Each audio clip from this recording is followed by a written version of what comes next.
Bom dia, meus amores. Como vocês estão? Eu creio que vocês estão bem. Eu também estou bem. Hoje, na nossa aula de geografia, nós vamos revisar alguns itens ou subtítulo do nosso tema em estudo, que é o planeta Terra. Nós vamos revisar, por exemplo, hoje, a superfície do planeta Terra. Do que é constituída a superfície do planeta Terra. Vamos conhecer? Mas, primeiramente, vamos dar continuidade à construção do nosso hábito. Isso é muito importante. Por favor, não me queiram bem mal por isso. Quando eu digo para se colocarem no lugar silencioso, confortável, com seu módulo à mão, é justamente para fundamentar a nossa aula. Ok, meus queridos? Então, vamos lá. Vamos conhecer o que constitui a superfície do planeta Terra. A maior parte da superfície do planeta Terra, cerca de 71%, é coberta por água. Olha, nosso planeta. Nossa, distribuído principalmente em mares e oceanos. Os continentes e ilhas constituem apenas 29% da superfície do nosso planeta. São terras imersas, ou seja, terras que não estão cobertas por água. Observe o gráfico. Olha o gráfico, gente, por favor. 29% terra e 71% água. Então, vamos conhecer um pouco mais. Observe no planisfério a seguir como estão distribuídos os oceanos e as terras imersas do nosso planeta. Vamos lá? Olha só que imagem linda, não? Então, vemos aí as terras, não é? Os continentes e os oceanos. Vamos continuar. Nós temos uma atividade que também será corrigida, ok? Eu vou disponibilizar lá no grupo a correção das atividades de geografia, de história, de ciência e português. Então, vamos para o grande resumo. O que foi que nós estudamos nessa sessão, que tem como tema Planeta Terra? Nós vimos do que é composta a superfície do planeta Terra, o seu formato, não é? O seu formato esférico. E olha só, a superfície é composta de águas e terra, mais água do que terra, seu formato esférico, os seus movimentos, o movimento de rotação, de translação, o de rotação dá origem aos dias e às noites e o de translação dá origem às estações do ano. Ok, meus queridos? E olha só, águas e terras distribuído principalmente em oceanos e mares, continentes, ilhas, e falando sobre o movimento de translação que dá origem às estações do ano, que são primavera, verão, outono e inverno. Vamos lá, vamos avançar. Na nossa segunda sessão, nós vimos parte das representações da Terra, parte dos títulos da representação da Terra. Vamos lá, vamos conhecer. Aliás, vamos revisar porque nós já fizemos essa leitura em casa, ok, meus queridos? Então, vamos lá? Os mapas têm história. Vamos conhecer nessa parte desse texto como foram construídos os mapas. E essa construção é muito importante que a gente possa compreender. Eles foram construídos com materiais bem rudimentares, mas que atendiam às necessidades daquela época. Ok? Ao longo do tempo, o ser humano passou a ter necessidade de registrar o trajeto dos rios, os percursos de caça, os territórios conquistados, entre outros caminhos e lugares. Esses primeiros registros foram elaborados utilizando diversos materiais encontrados na natureza, como argila, madeira e rocha. Ao longo do tempo, o ser humano foi aprimorando seus conhecimentos e suas representações da superfície terrestre. Veja alguns exemplos.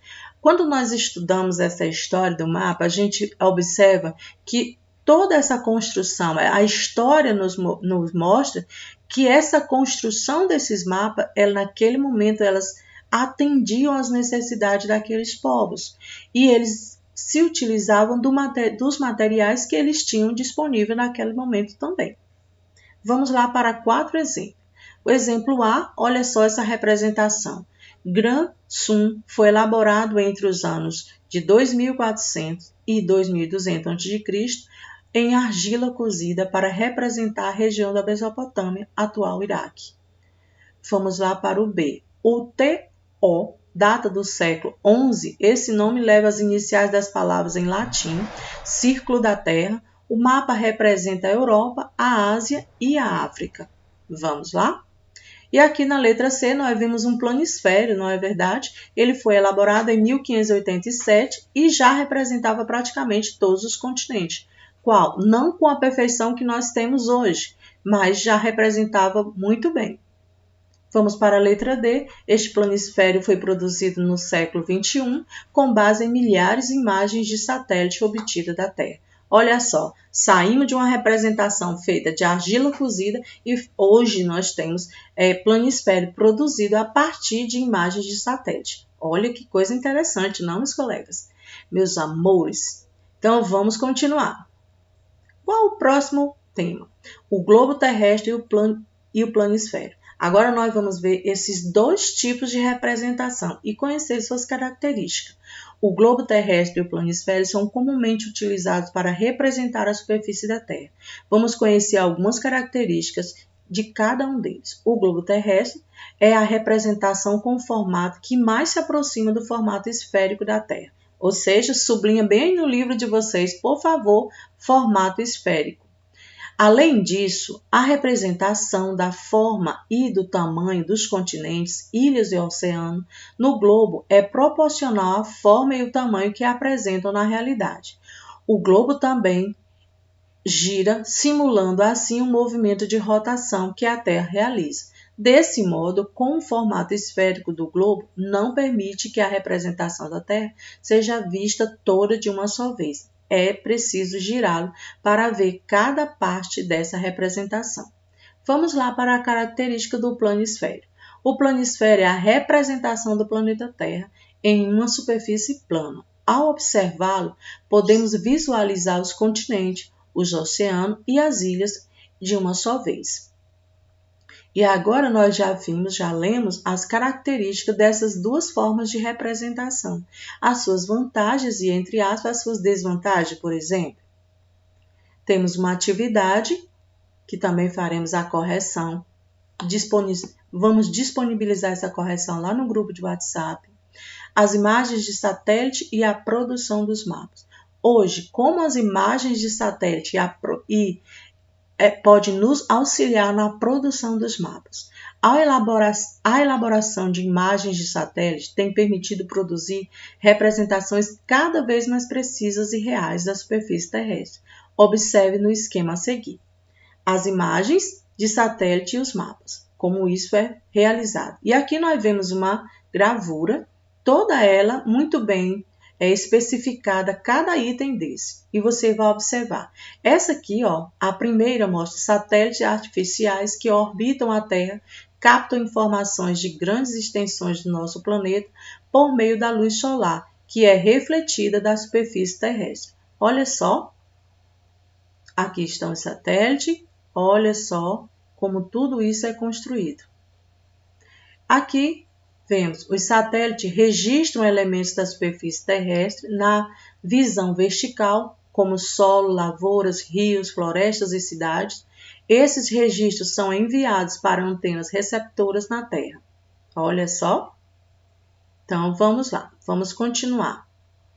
E aqui vemos essas informações, estando aqui, essas informações são trabalhadas em computadores, dando origem a imagens reais da superfície terrestre.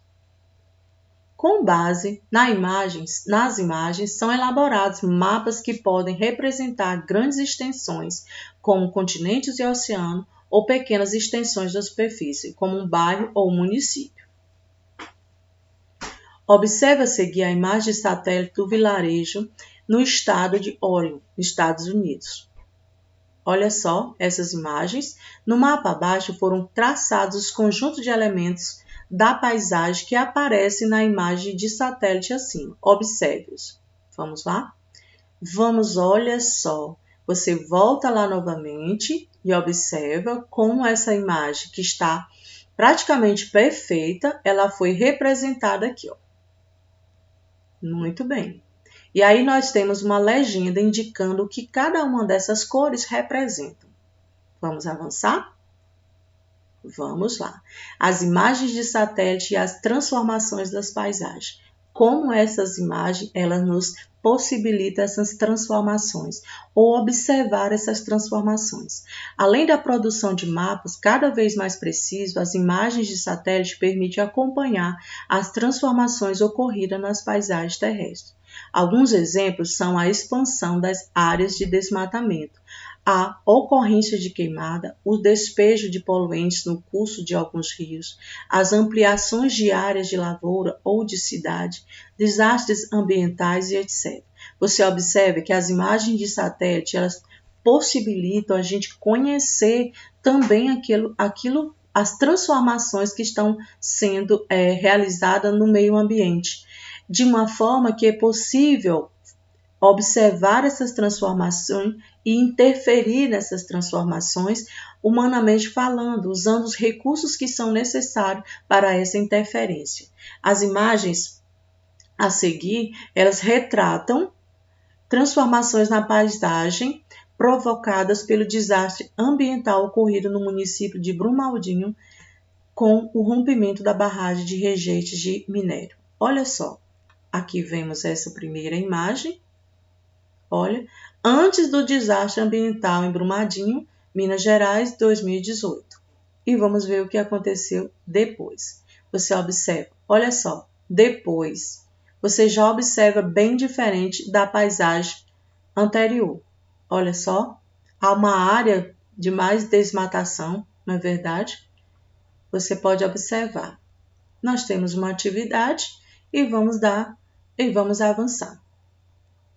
Essa atividade, é bom lembrar, meus queridos, que nós realizamos ela e ela vai ser corrigida na nossa aula também, que eu vou disponibilizar lá no nosso grupo de WhatsApp. Ok, meus queridos? Então, essa foi a nossa aula de Geografia. Espero que você possa ler toda a sessão na íntegra, realizar as atividades e passar uma ótima tarde. Ok, meus amores? Beijos e até a próxima!